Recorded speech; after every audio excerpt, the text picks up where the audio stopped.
Hey, what is going on, everybody? This is Beanie, and welcome back to another player review episode. Today, we are going to be going over the AL West Team Epic Rewards, and this is probably the episode that I'm the most excited about because my two favorite players from the Team Epics are among this group right here. I'm really excited to review them and see how they come out. But yeah, with that being said, let's just go ahead and get into the video. Okay, starting out, we have the 85 overall Troy Percival, and this is probably the best relief pitcher. In fact, is this the only relief pitcher in the Team Epics? I don't know. I'll have to go back and look and think about it. But anyways, this card is fantastic. I love this card. I think that he will be very effective in your bullpen, even though he does have some limitations when it comes to his pitch selection. I think that it wouldn't have been that good last year, but this year it's very, very workable. So let's look at his per nines. His hit and K per nine, 96, 100. That is amazing. That's unbelievable. That's, you know, very, very good for a relief pitcher. That no worries there. He basically is perfect. I mean, he's not perfect. 125 would be perfect, but with 96, 110, you aren't going to have any problems in the per nine department. You're going to be fine. His walk per nine, 52, that's not that great. You might have a little bit of trouble spotting with this pitcher, and that could end up being an issue given that his pitch selection involves a 12-6 curveball, which is a pitch that's already kind of difficult to control anyway. But if you can really, you know, do well with your interface and everything, I don't think it will be that much of a problem. As far as his stuff goes, it is phenomenal.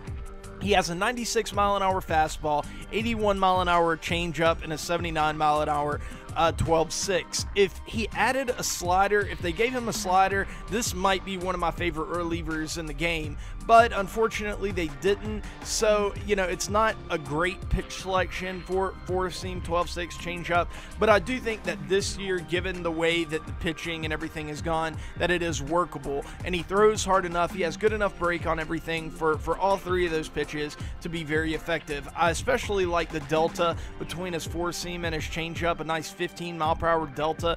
That last year, that would have been like elite, but we do have a few pitchers this year that are a little bit better, but that's still very, very good, and it'll do a really good job of keeping opposite-handed hitters off balance. It might even be good enough for you to throw that changeup against hitters of the same handedness and it still be really effective. Just maybe try to throw it out of the zone or something like that. Overall, I think this is a very good, very effective reliever, and I gave him a FAG of a 7.8. Okay, we quickly go from good to really bad. This 85 overall Jim Hunter is probably one of the worst diamond pitchers in the game. He's just not really all that good at all. His per nines are not good, 77, 58. You know, his hit per nine is respectable, but that K per nine is really, really bad for a diamond starter. What is that, like a 135 combined? I mean, that comes well short of the 160 threshold that we typically look for. But if this card does have one redeeming quality, it's that he can spot really well. I mean, he has 91 walk per nine. That's very effective. I mean, you know, you'll be able to hit any part of the zone that you really want to if you want to spot outside, inside.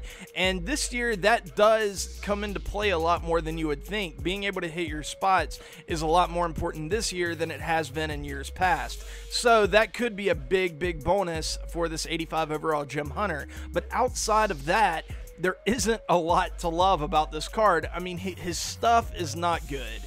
55 velocity, 80 break.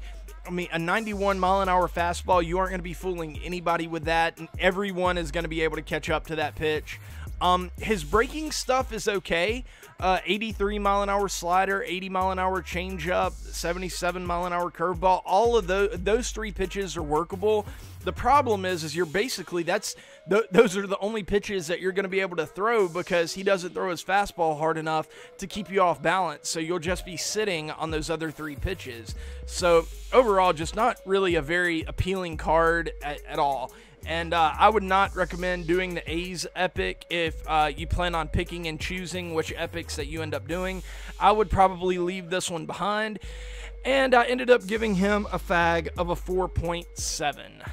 Okay, next up is one of my favorite cards. In fact, this is the first card that I'm going after in the Team Epics, and it is the 86 overall Jay Buhner, and there is a lot to like about this card. Obviously, when you first look at him, you might be like, well, his contact isn't that great, his vision isn't that great, like, what is that going to do for my PCI? But, you know, this year it really isn't as big of a deal as it has been in the past to have guys that have low contact and low vision. You know, it might be something that you have to work around at the higher levels or something, but mostly I think you'll be fine dealing with those contact numbers. And he has big power. 103 versus righties, 90 versus lefties. If you can get the PCI to the ball, it is going to get hit very hard. So there is a lot to like about this card offensively.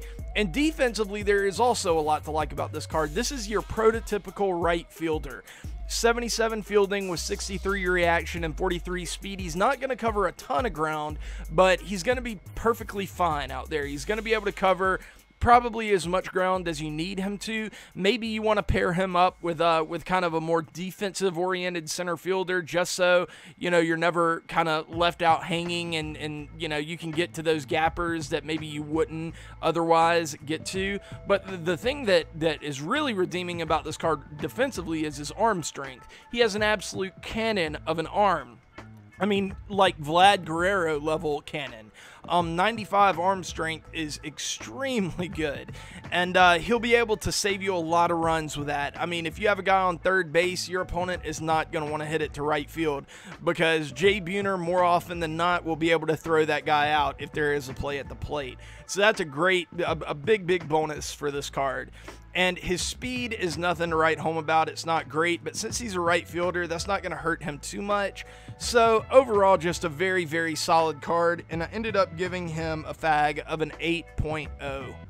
Next up is without a doubt my personal favorite of all of the Team Epics.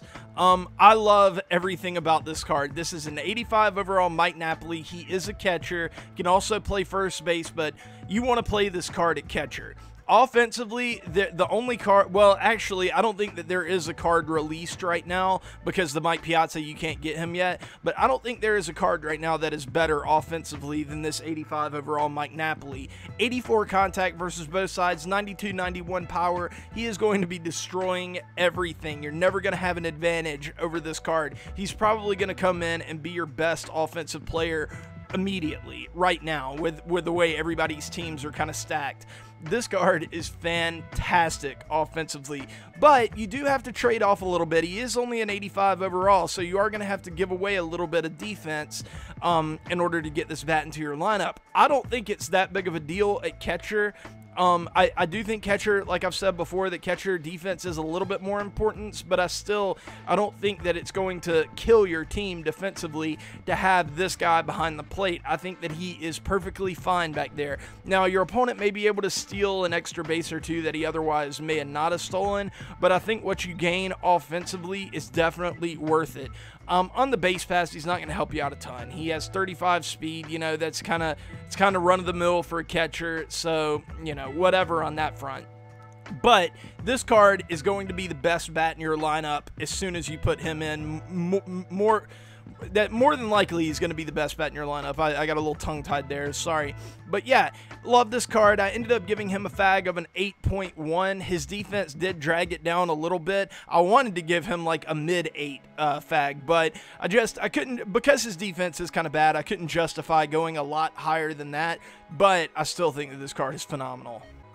Next up is the 84 overall Hunter Pence, and this card kind of breaks my heart, because historically, Hunter Pence has always been one of my favorite MLB The Show cards. He just always seems to have one of those types of cards that can do everything, and early in the year, I always, you know, like to go after that Hunter Pence, because he just always seems to be an effective bat in my lineup, and good on defense, good speed. In this card, it kind of follows along that tradition, but his lack of power is just too much to overcome. He has great contact, he has, you know, decent defense and decent speed to go along with it. The problem is he just doesn't have great power, and the fact that he doesn't play better defense than this, and that he doesn't have better stealing, you know, his speed is just like okay. I don't see a lot of reason to go after this card right now. If they would have given him like 70 power or something like that, I'm all in. Like, I would grab this card, I would play him immediately. I would love it. But 5861, that's just not going to be enough to get the job done. I still think that this card is above average. I think that he's a solid card to go after, but in game, I just don't know how usable he's going to end up being because of the lack of power and the fact that he doesn't have anything that really makes up for it tremendously. He's not great out in the field. He doesn't have great speed. Doesn't have a great arm. So yeah, I'm just not super sold on this card, and I ended up giving him a fag of a 6.5. Guys, that is going to do it for this video. Next up, we are going to be taking on the National League East. Starting the National League, we'll be doing the Braves, the Marlins, the Nationals, the Mets, and the Phillies. This is kind of a weak division overall, in all honesty. Not a ton of great cards to really go after, but there are some intriguing guys, so we'll take a look at that tomorrow. And yeah, guys, I will see y'all later, but until then, peace.